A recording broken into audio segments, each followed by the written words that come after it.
RW 10 mana silakan berdiri biar kelihatan. Wah, inilah maksud dari kami. Dari awal sampai tadi saya menyimak apa yang disampaikan, gitu ya. Banyak kekuatan memang yang dimiliki oleh Pak Sodikin. Nah mungkin nanti Pak Sigit mungkin memaparkan kekuatannya. Nah inilah nilai jual kami kepada masyarakat. Tadi kalau Pak RW 15 mengatakan ada cambuk, kalau saya melihat ini adalah ancaman baru satu. Sebenarnya banyak ancaman yang mesti kita harus pikirkan solusinya bagaimana menghadapi ancaman. Itu saja pertanyaannya singkat, mungkin nanti jawabannya agak panjang. Terima kasih Pak Sodikin. Terima kasih.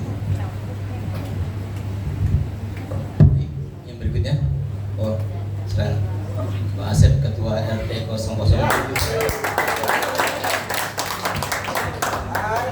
Assalamualaikum warahmatullahi wabarakatuh.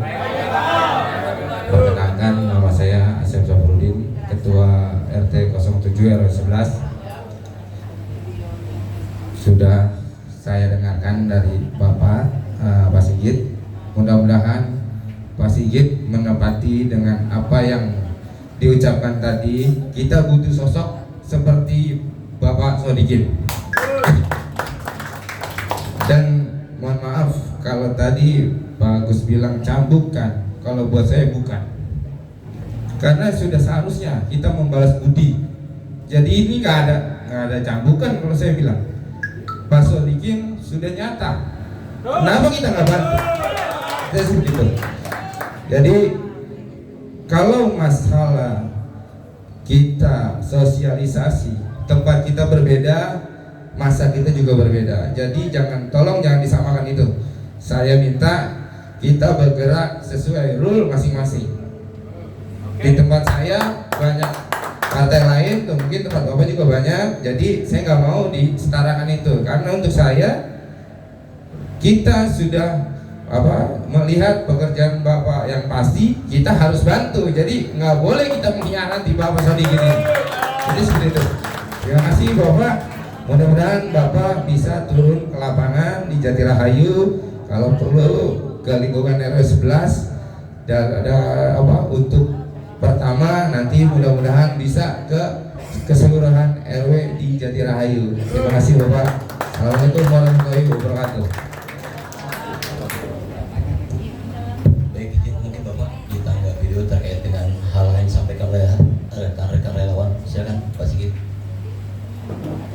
Terima kasih Pak Komar. Terima kasih Bapak-bapak bertiga. Ini adanya interaksi, insya Allah mudah-mudahan adanya ketertarikan terhadap Sigit Raditya. Ya kalau nggak ada yang tanya, saya malah bingung Pak. Jangan-jangan saya tidak punya nilai jual. Ya. Jadi Pak Didi dari RW 15, insya Allah Pak. Saya ini juga kan mantan ketua RW Pak. Saya tahu betul musrenbang itu apa Pak.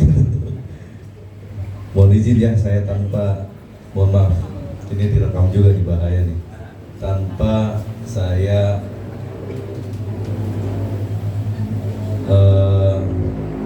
mengecilkan nilainya musrenbang, namun ya musrenbang itu karena nilainya yang sedikit dan harus dibagi-bagi dengan seluruh RW yang ada di sebuah kelurahan, kecamatan, dan kota, maka persaingannya sangat ketat. Ya, maka anggota atau ketua RW dan ketua RT itu memang betul-betul sangat bergantung dengan adanya anggota dewan.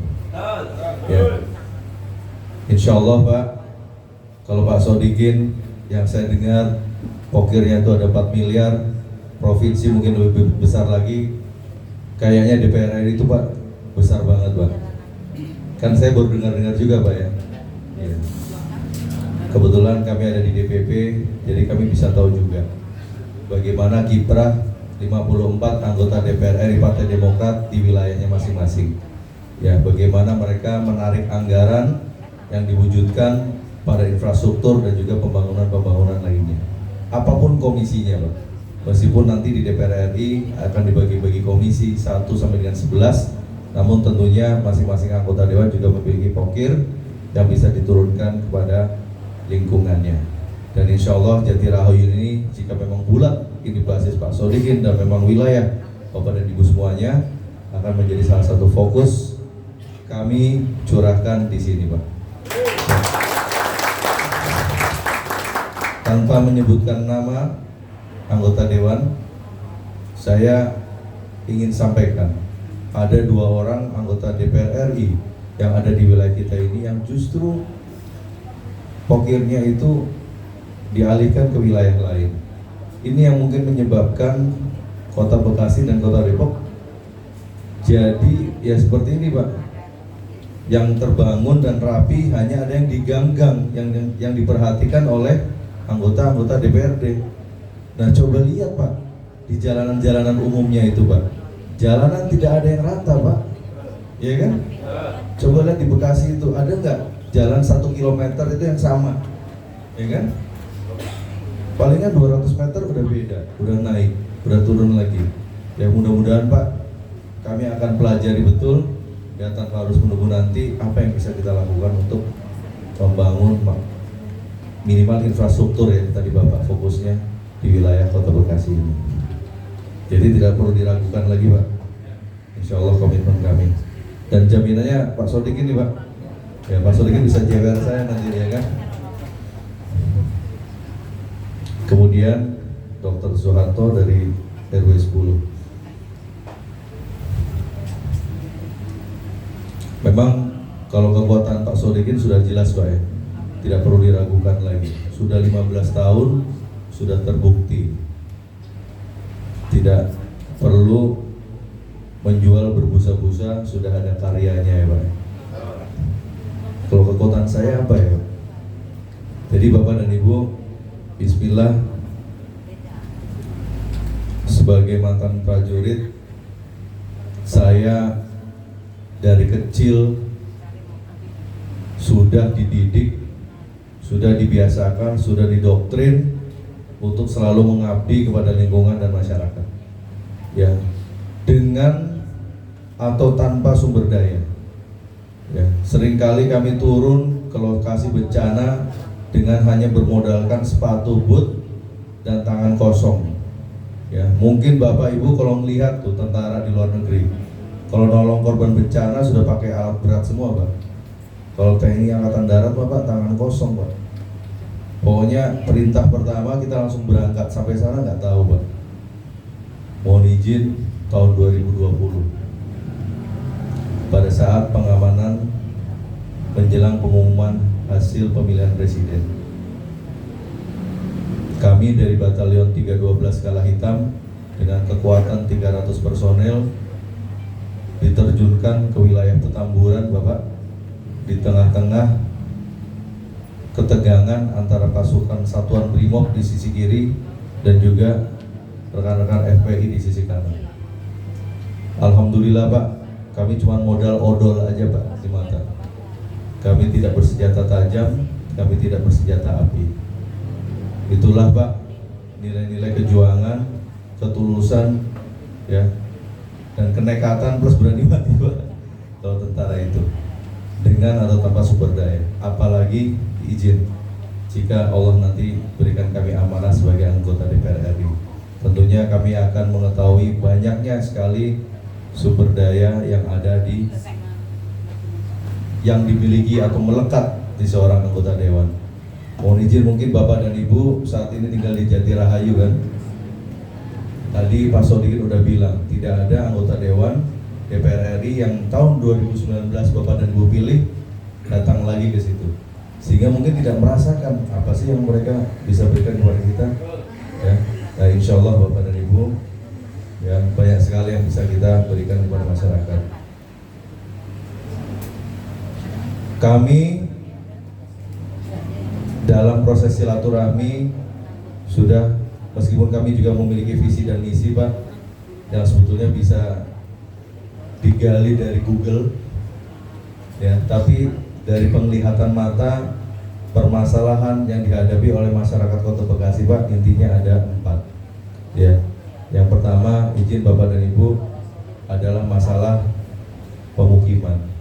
Yang kedua, masalah infrastruktur. infrastruktur, yang ketiga masalah lapangan pekerjaan, dan yang keempat adalah masalah pendidikan. Betul ya Pak? Lain-lainnya tentunya ada tambahan-tambahan Pak, masalah kesehatan ya, dan juga masalah toleransi dan kerukunan umat beragama yang ada di Kota Bekasi ini.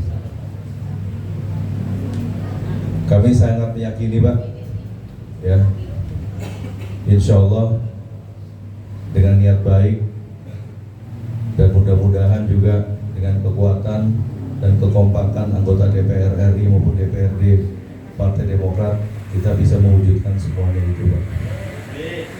Suatu saat kami pernah bersilaturahmi Pak di sebuah RW di Kaliabang Tengah di Bekasi Utara. Kami ditembak pertanyaan yang begitu sulit oleh adik-adik Karang Taruna. Dia bilang, Bang Sigit, dengan kondisi Bekasi seperti ini, dan jika Allah nanti memang ridhoi Bang Sigit menjadi wakil kami, apa yang bisa Abang lakukan untuk meningkatkan lapangan pekerjaan buat kami semua? Jujur Pak, saya nggak bisa menjawab pada waktu itu. Ya, karena Kota Bekasi ini Pak sedang dalam masa transisi. Sudah bukan kota industri, betul ya Bapak itu? Sudah bukan kota pertanian, mau dibilang kota jasa, tapi belum sepenuhnya. Ya, izin ya Pak Dokter. Sehingga memang Bapak dan Ibu menjadi tugas berat bagi pemimpin dan juga wakil-wakil rakyat yang ada di Kota Bekasi dan juga Depok, tidak hanya memperhatikan infrastrukturnya, tapi menyiapkan manusia, adik-adik kita untuk bisa bersaing di dunia dan persaingan lapangan pekerjaan. Tentunya itu bukan tugas yang mudah, dalam 1-2 tahun bisa dilakukan, tetapi insya Allah kami pembelajar cepat. Ya, tentunya kita bisa melihat program-program apa yang dimiliki oleh pemerintah yang kita bisa arahkan untuk meningkatkan kreativitas dan kualitas sumber daya adik-adik kita di Kota Bekasi sehingga bisa bersaing. Mungkin itu Bapak Soeharto, mohon maaf yang bisa saya berikan sebagai jawaban. Dan kekuatan yang kedua mungkin yang bisa saya sampaikan kepada Bapak dan Ibu, dan juga mohon jawab pertanyaan Bapak Soeharto. Kami kembali lagi dengan latar belakang tentara, kami tentunya punya jaringan, ya, bukan hanya dengan masyarakat sipil dan juga sesama politisi. Kami tentunya bisa berkomunikasi aktif dengan Forkopimda yang lain. Ada Kodim, Dandim, dan ada Kapolres dan juga Forkopimda lainnya, sehingga kita bisa menghadirkan kesejahteraan dan juga pembangunan yang baik dan merata di Kota Bekasi. Kemudian yang kedua, untuk Pak Asep tadi bukan pertanyaan ya, tapi itu adalah sebuah pernyataan tegas. Terima kasih Pak Asep, saya nggak perlu mengulanginya. Dan sekali lagi, saya sungguh bersyukur saya berada di tengah-tengah dan saya memang betul-betul diajak oleh senior saya yang sudah ada di hati Bapak dan Ibu semuanya. Ya, mudah-mudahan saya juga akan menjadi orang yang amanah juga seperti beliau. Ya, terima kasih. Baik Bapak Ibu,